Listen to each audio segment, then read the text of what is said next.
Hello दोस्तों, नमस्कार। Good evening. आप सभी का एक बार फिर से बहुत बहुत स्वागत है आप सभी का अपने यूट्यूब चैनल परीक्षा की शिक्षा में। आशा करता हूँ कि आप सभी अच्छे होंगे, आपकी जो तैयारी है बढ़िया तरीके से चल रही होगी। तो जो बच्चा क्लास में फर्स्ट टाइम है, पहली बार देखिए हमारे चैनल पर बीएड प्रिपरेशन 2023 की आपकी तैयारी है रेगुलर बेसिस पर पिछले 4-5 महीने से लगातार कराई जा रही है। ठीक है, तो इसी पर तैयारी कंप्लीट करने साथ ही चैनल को सब्सक्राइब करके हमारे साथ जो साथ में जो बेल आइकन है उसको प्रेस कर दिए और जो नोटिफिकेशन आते हैं उसको ऑल कर लीजिए। ठीक है, क्लास का समय देखिए आपको, देखिए सुबह 11 बजे आपको जीके जीएस की क्लास करवाई गई थी। रीजनिंग क्लास देखिए आपको दोपहर को 2 बजे करवाई गई थी इसके पहले। अभी देखिए आपको शाम को 4 बज रहे हैं, अभी आपको देखिए कलर की क्लास करवाई जाएगी। ठीक है, और इसके बाद देखें तो आपको हिंदी की क्लास करवाई जाएगी शाम को 7 बजे। तो जो क्लासेस है इसी टाइम पे आपको देखिए क्लासेस से जुड़ना था। तो ठीक है, इसका जो टाइमिंग है इसको नोट करके रख लीजिए, चाहे इसका स्क्रीनशॉट लेकर रख लीजिए। ठीक है, अगर देखिए क्लासेस का अगर आपको पीडीएफ चाहिए, नोट्स चाहिए बिना किसी 1 रुपए के खर्च किए, तो हमारे टेलीग्राम चैनल का डिस्क्रिप्शन में लिंक दिया गया परीक्षा की शिक्षा नाम का, आप वहाँ से आके जुड़े। इसका जो पीडीएफ है नोट्स आपको देखिए फ्री में मिलने वाला है। ठीक है, बिना किसी चार्जेस के। उसी के नीचे देखें तो हमारे इंस्टाग्राम का पेज देगा, परीक्षा की शिक्षा नाम का पेज है हमारे इंस्टाग्राम का, आप हमें वहाँ पर भी फॉलो कर लेंगे। ठीक है, अगर देखिए आपका कहीं पर भी कुछ भी डाउट हो तो हमें चाहे तो इंस्टाग्राम पर, चाहे परीक्षा की शिक्षा के नाम का जो आपका डाउट सेक्शन है वहाँ पे आके हमें मैसेज कर सकते हैं, डीएम कर सकते हैं। आपको देखिए उसका आंसर आपको जरूर दिया जाएगा। ठीक, बाकी चलेंगे क्लासेस स्टार्ट करें। प्रैक्टिस की क्लास है कलावर की, ध्यान से एक एक क्वेश्चन को देखते हुए बताते हुए चलेंगे सही उत्तर का। पहला क्वेश्चन देखें क्या पूछा गया है, 51 नंबर, ध्यान से देखिए बताएगा आंसर का। भारतीय स्वतंत्रता संग्राम में करो या मरो का नारा किस आंदोलन से जुड़ा है? दांडी यात्रा से, असहयोग आंदोलन से, खिलाफत आंदोलन से, भारत छोड़ो आंदोलन से? बताइए। भारतीय स्वतंत्रता संग्राम में करो या मरो का जो नारा है किस आंदोलन से जुड़ा हुआ है साथियों? बताइए, इसका राइट आंसर क्या हो जाएगा? तो देखिए भारत छोड़ो आंदोलन से। जो आपका डी वाला विकल्प देगा आपका राइट आंसर। ठीक है, गांधी जी ने भारत छोड़ो प्रस्ताव को कांग्रेस कार्य समिति ने 8 अगस्त 1942 को स्वीकार कर लिया। इसी आंदोलन में गांधी जी ने करो या मरो का नारा दिया था। जो आपका वाला विकल्प देगा 51 पे आपका सही उत्तर हो जाएगा। ठीक है, अगला क्वेश्चन 52 नंबर है, ध्यान से देखिएगा क्या पूछेगा बताइएगा, राइट आंसर हो जाएगा। जैनियों द्वारा अपने पवित्र ग्रंथों के लिए सामूहिक रूप से किस शब्द का प्रयोग किया जाता है? बताइए। प्रबंध का, अंग का, निबंध का, चरित्र का? तो देखिए अंग का, जो आपका वाला विकल्प देगा आपका राइट आंसर। ठीक है, जैनियों द्वारा अपने पवित्र ग्रंथों के लिए सामूहिक रूप से अंग शब्द का प्रयोग किया जाता है। ठीक है, अंग जैनीय साहित्य का भाग है। अंग को आगम भी कहा जाता है। अंगों की संख्या जो आपकी 12 है। तो जो आपका बी वाला विकल्प देगा आपका यहाँ पे 52 पे राइट आंसर। ठीक है साथियों, क्लियर है, समझ गया सभी?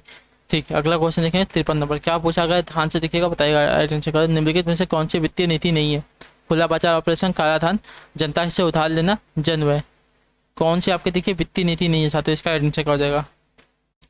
तो देखिए खुला बाजार ऑपरेशन, जो आपका ए वाला पिकअप देगा आपका एडजस्ट। ठीक है, खुला बाजार ऑपरेशन वित्तीय नीति नहीं होती, जबकि कराधान, जन व जनता से उधार लेना वित्तीय नीति यानी कि फेशियल पॉलिसी के घटक है। जो आपका यहाँ पे ए वाला पिकअप देगा 53 पे आपका सही उत्तर देगा। ठीक है, वित्तीय नीति का नहीं होता है कौन सा? तो खुला बाजार ऑपरेशन है। अगला क्वेश्चन 54 नंबर, ध्यान से देखकर बताएगा, राइट आंसर क्या जाएगा?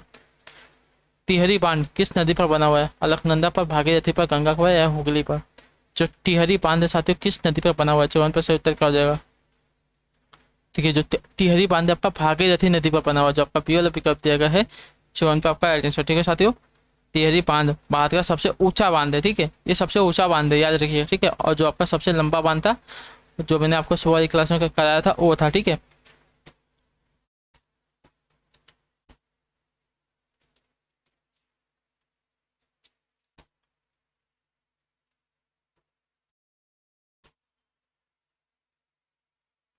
सबसे लंबा बांध कौन था?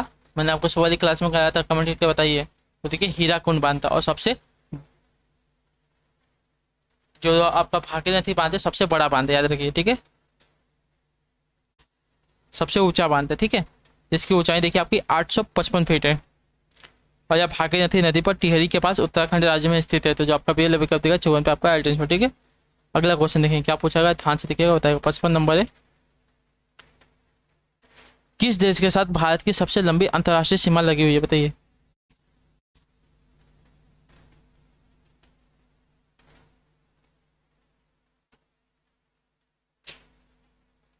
नेपाल के साथ, पाकिस्तान के साथ, चीन के साथ या बांग्लादेश के साथ? तो देखिए बांग्लादेश के साथ। जो आपका डी वाला विकल्प देगा आपका राइट आंसर। ठीक है साथियों, बांग्लादेश के साथ भारत की सबसे लंबी अंतर्राष्ट्रीय सीमा लगी हुई है। बांग्लादेश भारत का एक पड़ोसी देश है। इसके साथ सीमा की लंबाई जो आपकी देखिए 4000, आपको बार बार बताया गया है, 96.7 किलोमीटर की सीमा है इसके साथ, याद रखिएगा। ठीक है, जो कि सबसे अधिक है। अगला क्वेश्चन देखें आपका 56 नंबर, क्या पूछा गया है? अच्छे से क्वेश्चन को देख के उत्तर। भारत के किस राज्य में सबसे लंबी तटीय रेखा है? तमिलनाडु, आंध्र प्रदेश, गुजरात या पश्चिम बंगाल? देखिए भारत के गुजरात राज्य में, ठीक है, जो आपका यहाँ पे सी वाला विकल्प देगा आपका एड्रेस, ठीक है। भारत के गुजरात राज्य में सबसे लंबी तटीय रेखा है। गुजरात राज्य की तटीय रेखा की लंबाई आपकी देखिए 1663 किलोमीटर की, ठीक है, याद रखिए, ठीक है, 1663 किलोमीटर की है। और सबसे छोटी सीमा की बात करें, देखिए 37 किलोमीटर की लक्षद्वीप समूह को स्पर्श करती है। तो जो आपका यहाँ पे सी वाला विकल्प दिया गया है 56 पे आपका एटेंशन, ठीक है। सबसे लंबी तटीय रेखा जो आपकी गुजरात राज्य की। अगला क्वेश्चन देखेंगे 57 नंबर। क्या पूछा गया है? ध्यान से देखिए, कर्नाटक स्थित जोग प्रपात किस नदी पर बना हुआ है? कावेरी नदी पर, गोदावरी नदी पर, सरस्वती नदी पर या कृष्णा नदी पर? देखिए कर्नाटक में स्थित जो आपका जोग प्रपात है सरस्वती नदी पर बना हुआ, जो आपका सी वाला विकल्प दिया गया है 57 पे आपका एटेंशन, ठीक है साथियों। ये 255 मीटर ऊंचा, याद रखिएगा, ठीक है।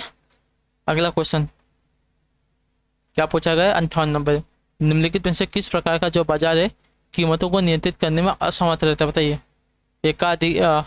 एकाधिपत्य बाजार या पूर्ण स्पर्धा बाजार या अल्पाधिकार बाजार या एकाधिकार प्रतियोगिता बाजार? किस प्रकार का जो बाजार व्यवस्था है, ठीक है, किस प्रकार का जो आपका बाजार है कीमतों को नियंत्रित करने में असमर्थ रहता है? तो देखिए पूर्ण स्पर्धा बाजार, जो आपका ए वाला विकल्प दिया, मतलब बी वाला विकल्प दिया गया है आपका यहाँ पर, ठीक है। पूर्ण स्पर्धा प्रकार का जो बाजार है कीमतों को नियंत्रित करने में असमर्थ रहता है। पूर्ण प्रतियोगिता यानी कि स्पर्धा बाजार की वह स्थिति है जिसमें एक समान वस्तु के बहुत अधिक क्रेता एवं विक्रेता हैं। अतः किसी फर्म की स्थिति यह नहीं होती कि वह बाजार की कीमतों को प्रभावित कर सके। तो जो अपना पेपी वाला विकल्प देगा अपना पर आइडेंटिटी, ठीक है। अगला क्वेश्चन देखेंगे 59 नंबर है। क्या पूछा गया? ध्यान से देखिए, बताएगा सत्तर। निम्नलिखित में से भारत का कौन सा क्षेत्र उष्णकटिबंधीय सदाबहार वन से ढका हुआ है? बताइए इसका आइडेंटिटी का। निम्नलिखित में से भारत का कौन सा क्षेत्र है जो उष्णकटिबंधीय सदाबहार वन से ढका हुआ है साथियों? बताइए इसका आइडेंटिटी क्या हो जाएगा? तो देखिए पश्चिमी घाट है, जो आपका यहाँ पर सी वाला विकल्प देगा आपका आइडेंटिटी हो जाएगा, ठीक है। भारत का पश्चिमी घाट देखिए क्षेत्र जो है आपका उष्णकटिबंधीय सदाबहार वन से ढका हुआ है, ठीक है। जो पश्चिमी घाट है अरब सागर के तट पर बसे हुए भारत के महाराष्ट्र, कर्नाटक, केरल के अंतर्गत आता है। तो जो आपका सी वाला विकल्प देगा 59 पर सही उत्तर है, ठीक। अगला क्वेश्चन देखें 60 नंबर है। ध्यान से देखिएगा क्या पूछेगा, बताएगा सही। यह निर्णय लेने का अधिकार किसको है कि बिल है अथवा नहीं? बताइए लोकसभा अध्यक्ष को है, प्रधानमंत्री को, राष्ट्रपति को या वित्त मंत्री को? तो देखिए कोई विधेयक, धन विधेयक है या नहीं, यह निर्णय लेने का अधिकार जो है आपका लोकसभा अध्यक्ष को होता है। जो आपका ए वाला विकल्प दिया गया है आपके यहाँ पे सही उत्तर देगा 60 पे, ठीक है साथियों, क्लियर है। अगला क्वेश्चन देखेंगे 61 नंबर। क्या पूछा गया? ध्यान से देखिएगा, बताइएगा क्या हो जाएगा आपका। गैर कानूनी यानी कि अवैधानिक मुद्रा संग्रहण को नियंत्रित करने के लिए रिजर्व बैंक ऑफ इंडिया ने पोर्टल स्थापित किया था, इसका नाम क्या था? बताइए। सहयोग है, सहायता है, संपर्क है, सचेत है? तो देखिए सचेत, जो आपका डी वाला विकल्प देगा आपका आइडेंटिटी, ठीक है। गैर कानूनी यानी कि अवैधानिक मुद्रा संग्रहण को नियंत्रित करने के लिए रिजर्व बैंक ऑफ इंडिया ने पोर्टल स्थापित किया था, इसका जो नाम था साथियों सचेत था। जो आपका डी वाला विकल्प देगा 61 पे आपका राइट आंसर हो जाएगा, क्लियर। अगला क्वेश्चन 62 नंबर। ध्यान से देखकर बताएंगे सत्य। राज्यपाल के विवेकाधिकार कहाँ पर सीमित बताइए। राज्यपाल के जो विवेकाधिकार है कहाँ पर सीमित है? मुख्यमंत्री की नियुक्ति में, प्रधानमंत्री की बर्खास्ती पर, विधानसभा को भंग करना, विधायकों को स्वीकृति देना? राज्यपाल के विवेकाधिकार कहाँ पर सीमित है साथियों? इसका आइडेंटिटी क्या हो जाएगा? तो देखिए विधायकों की स्वीकृति देना, जो आपका यहाँ पे टी वाला विकल्प देगा आपका आइडेंटिटी, ठीक है। राज्य के विवेकाधिकार विधेयकों की स्वीकृति देना सीमित है, क्योंकि कुछ विशेष प्रकार के विधेयकों को राज्यपाल राष्ट्रपति के पास विचार के लिए भेजता है। तो जो आपका यहाँ पे टी वाला विकल्प देगा आपका आइडेंटिटी, ठीक है। अगला क्वेश्चन 63 नंबर है। ध्यान से देखिए क्या पूछा गया, बताइएगा सत्तर। देश का प्रथम वित्तीय अधिकारी कौन था? बताइए। भारत का मतलब कौन होता है, ठीक है। देश का प्रथम वित्तीय अधिकारी कौन होता है? भारत का प्रमुख न्यायाधीश होता है, महान्यायवादी होता है, विधि मंत्री होता है, महान्यायिक कर्ता होता है? कौन होता है? तो देखिए महान्यायवादी होता है, जो आपका बी वाला विकल्प देगा आपका आइडेंटिटी, ठीक है। देश का प्रथम वित्तीय अधिकारी आपका महान्यायवादी होता है, जो आपका बी वाला विकल्प देगा 63 पे आपका राइट आंसर हो जाएगा, ठीक है साथियों, क्लियर है इतना। अगला क्वेश्चन 64 नंबर। क्या पूछा गया? ध्यान से देखिएगा, बताइए। पारंपरिक हिंदू सामाजिक व्यवस्था को पारंपरिक हिंदू सामाजिक व्यवस्था में जीवन का अंतिम लक्ष्य क्या है? मोक्ष है, संन्यास है, संतानोपति है, वर्णाश्रम, धर्म पालन है? क्या बताइए। पारंपरिक हिंदू सामाजिक व्यवस्था में जीवन का अंतिम लक्ष्य क्या है साथियों? 64 पे सही उत्तर क्या हो जाएगा? तो देखिए मोक्ष है जो आपका ये वाला विकल्प देगा आपका राइट आंसर। ठीक है साथियों, आपने सुना होगा किसी को मरने के बाद देखिए मोक्ष की प्राप्ति हो जाती है, तो जो आपका अंतिम होता है हिंदू सामाजिक पारंपरिक हिंदू सामाजिक व्यवस्था में जीवन का अंतिम लक्ष्य आपका मोक्ष होता है। तो ये वाला विकल्प देगा 64 पे आपका अगला क्वेश्चन है 65 नंबर। क्या पूछा गया ध्यान से देख के बताएंगे। इंडियन विलेज नामक पुस्तक के रचयिता कौन है बताइए? बी आर चौहान है, एस सी दुबे हैं, ऑस्कर लेविस है, या टी एन मजुमदार है, कौन है? तो देखिए एस सी दुबे हैं जो आपका एपी वाला विकल्प देगा आपका आइडेंटिटी। ठीक है साथियों, इंडियन विलेज नामक पुस्तक के जो रचयिता हैं आपके एस सी दुबे हैं। बी वाला विकल्प आपका 65 पर आइडेंटिटी हो जाएगा। अगला क्वेश्चन 66 नंबर ध्यान से देखिए बताए। समाज में भूमिका संघर्ष का समाज में भूमिका संघर्ष तब उत्पन्न होता है जब क्या होता है? समाज में भूमिका संघर्ष तब उत्पन्न होता है जब क्या होता है? तो जब व्यक्ति जानते हुए भी उपयुक्त भूमिका निर्वाह नहीं करते, जो आपको भी वाला विकल्प देगा आपका आइडेंटिटी। ठीक है, समाज में भूमिका संघर्ष तब उत्पन्न होती है जब व्यक्ति जानते हुए भी उपयुक्त भूमिका निर्वाह नहीं करते, तो जो आपका भी वाला विकल्प देगा आपका पे सही उत्तर हो जाएगा। ठीक, अगला क्वेश्चन 67 ध्यान से देख के बताएंगे सही उत्तर का। राजनीतिक संस्थाओं का उद्देश्य क्या है? सही उत्तर बताएं। राजनीतिक संस्थाओं का उद्देश्य क्या होता है साथियों बताइए? तो कानून और व्यवस्था बनाए रखना, सत्ता को लागू करना, राज्य की सत्ता का विस्तार करना, वह व्यक्ति की श्रेष्ठ सेवा करना। बताइए इसका सही उत्तर क्या? राजनीतिक संस्थाओं का मुख्य उद्देश्य क्या होता है?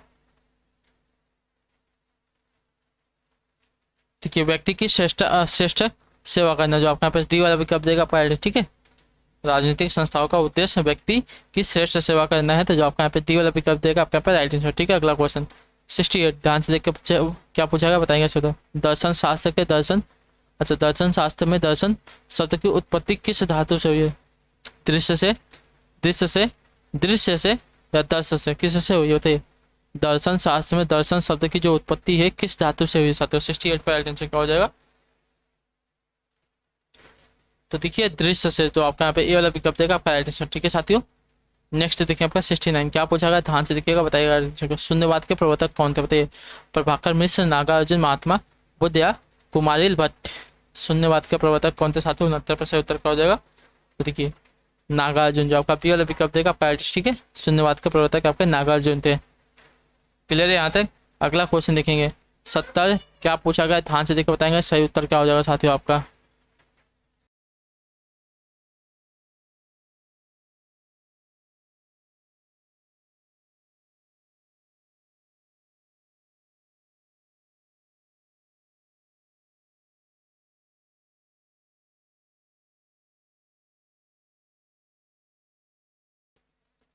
वैश्विक दर्शन के अनुसार मोक्ष क्या है साथियों बताइए? वैशेषिक दर्शन के अनुसार जो आपका मोक्ष साथियों क्या है? 70 पर से उत्तर क्या हो जाएगा? तो देखिए आनंद रहित अवस्था, जो आपका सी वाला विकल्प देगा आपका आइडेंटिटी। ठीक है, वैशेषिक दर्शन के अनुसार मोक्ष जो आपका आनंद रहित अवस्था है, तो जो आपका सी वाला विकल्प देगा आपका पे सही उत्तर। अगला क्वेश्चन देखेंगे 71 नंबर ध्यान से देखेंगे क्या पूछेगा बताइएगा सही उत्तर का। My hearts aches and drowsy numbness pains, यह किसने कहा है बताइए? My hearts aches and drowsy numbness pains, यह किसने कहा है साथियों? इसका सही उत्तर क्या हो जाएगा? जॉन किट्स ने, जॉन मिल्टन ने, टेनिसन ने या वॉल्टन ने, किसने कहा है ये? तो ये देखिए आपका जॉन किट्स ने कहा है, जो आपका ये वाला विकल्प देगा आपका राइट। ठीक है साथियों, माई हर्ट एचएस एंड और डॉरी नॉमनेस पेन, ये जो कथन है जॉन किट्स ने कहा है, तो जो आपका ये वाला विकल्प देगा आपके पास राइट हो जाएगा। ठीक, अगला क्वेश्चन देखेंगे 72 पे ध्यान से देख के बताएंगे तो किसने लिखा if music with the food of love play on, किसने लिखा है बताइए? If music with the food of love and play, देखिए विलियम शेक्सपियर ने लिखा है, तो जो आपका पट्टी वाला विकल्प दिया गया है 72 पे आपका राइट आंसर हो जाएगा। ठीक है साथियों, क्लियर है? अगला क्वेश्चन देखेंगे 73 नंबर ध्यान से देख के बताएंगे रुचि के पहलू क्या है?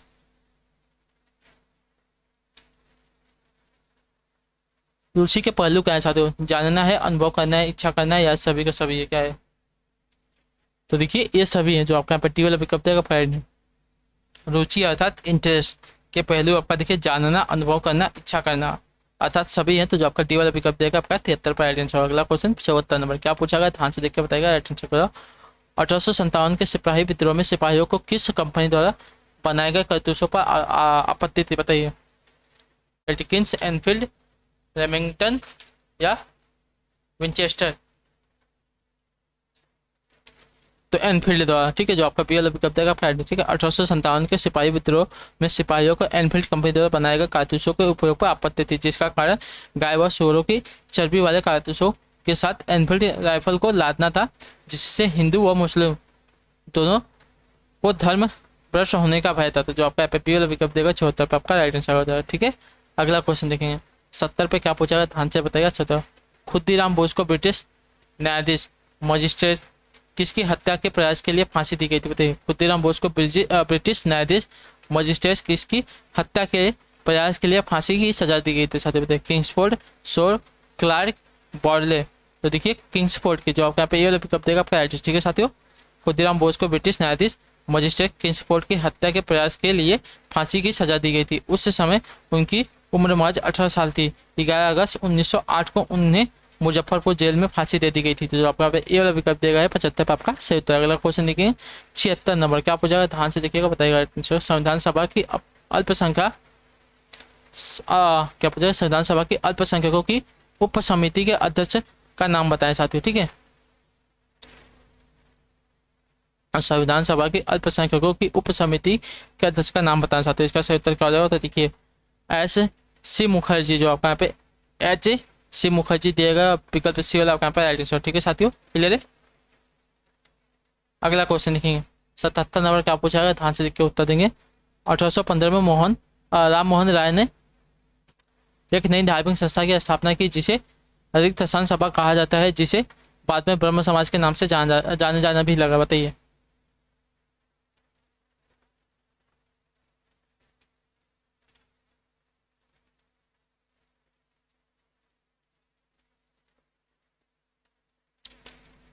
तो देखिए आत्मीय की, जो आपका यहाँ पे ए वाला विकल्प देगा आप, ठीक है।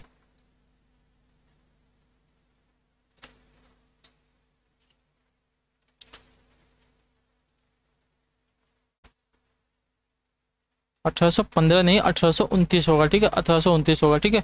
1829 में राजा राम मोहन राय द्वारा संस्थापित धार्मिक सभा को आत्मीय सभा कहते हैं, जिसे बाद में ब्रह्म समाज के नाम से भी जाना जाता था। आर्य समाज के संस्थापक आपको देखिए दयानंद सरस्वती हैं, ठीक है। और जो ब्रह्म समाज के संस्थापक आपके देखिए राजा राम मोहन राय है, ठीक है। आर्य समाज की बात करें तो यहाँ के दयानंद सरस्वती, ये भी आपसे पूछा जाता है, तो इसको भी नोट कर लीजिए, दोनों में कंफ्यूज मत हो जाइए, ठीक है। अगला क्वेश्चन देखेंगे 78 नंबर, ध्यान से देख बताएं, सही उत्तर कर देगा। स्वामी विवेकानंद द्वारा 1897 में क्या किया गया था, बताइए। 1897 ईस्वी में स्वामी विवेकानंद द्वारा क्या किया गया था, तो देखिए रामकृष्ण मिशन की स्थापना की गई थी, जो आपका पश्चिम वाला विकल्प देगा है आपका 78 पर राइट आंसर, ठीक है, क्लियर है।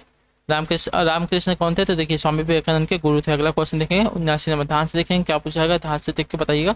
79 नंबर, 1795 और 1804 में बंगाल विनिमय अधिनियमों ने घोषित किया, क्या बताइए। 1795 और 1804 में बंगाल विनिमय अधिनियमों ने क्या घोषित किया साथियों, इसका सही उत्तर क्या हो जाएगा। सती प्रथा को अवैध, कन्या हत्या को अवैध, विधवा पुनर्विवाह को अवैध, या बाल विवाह को अवैध, क्या बताया तो बताइए। तो देखिए कन्या हत्या को अवैध बताया था, जो आपका पी वाला विकल्प देगा पहले, ठीक है। 1795 और 1804 में बंगाल विनिमय अधिनियमों ने कन्या हत्या को अवैध घोषित किया। सती प्रथा अधिनियम देखिए राजस्थान सरकार द्वारा 1987 में बना तथा विवाह निषेध अधिनियम जो आपका देखिए 2006 में बना, ठीक है, क्लियर है वाला। अगला क्वेश्चन 80 नंबर, ध्यान से देख के बताएंगे। सत्तर का, बक्सर के युद्ध के बाद रिक्त स्थान के नवाब ने इलाहाबाद और कोरा को मुगल सम्राट को सौंप दिया, जो ब्रिटिश सैनिकों के संरक्षण के अंतर्गत आया था। कहाँ के नवाब ने साथी बताइए। बक्सर के युद्ध के बाद कहाँ के नवाब ने इलाहाबाद और कोरा को मुगल सम्राट को सौंप दिया, जो ब्रिटिश सैनिकों के संरक्षण के अंतर्गत आया था साथियों। इसका राइट आंसर क्या हो जाएगा, तो देखिए अवध के नवाब ने, ठीक है, जो आपका टी वाला विकल्प देगा। बक्सर के युद्ध के बाद इलाहाबाद और कोरा को अवध के नवाब ने मुगलों मुगल सम्राट को सौंप दिया, जो ब्रिटिश सैनिकों के संरक्षण के अंतर्गत आया था। बक्सर का युद्ध देखिए आपका 22 अक्टूबर 1764 को ईस्ट इंडिया कंपनी के हैम्पटन, मुनरो और मुगल तथा नवाबों के बीच की सेनाओं के बीच हुआ था। तो जो आपका पर्टिकुलर पिकअप देखा आपको मैं 80 पर राइटिंग। ठीक है, क्लियर है। ठीक, तो इसी के साथ जो आपकी क्लासेस आते हैं अच्छी कलावर की यहाँ पे कंप्लीट होती है। आई होप आपको जो क्लास है अच्छी लगी। आपका कोई भी डाउट हो किसी भी क्वेश्चन में हमें कमेंट करके जरूर पूछेगा, आपको उसका आंसर जरूर दे जाएगा साथ ही। ठीक है, बाकी आपको क्लास कैसी लगी कमेंट करके, क्लास अच्छी लगी तो क्लास को लाइक करके चैनल को सब्सक्राइब करके जाइएगा। हम भी आपसे मिलेंगे आपकी अगली क्लास में शाम को 7 बजे हिंदी वाली क्लास में। तब तक के लिए टाटा बाय बाय, जय हिंद जय भारत। आज के क्लास से जुड़ने के लिए बहुत बहुत ही धन्यवाद साथियों।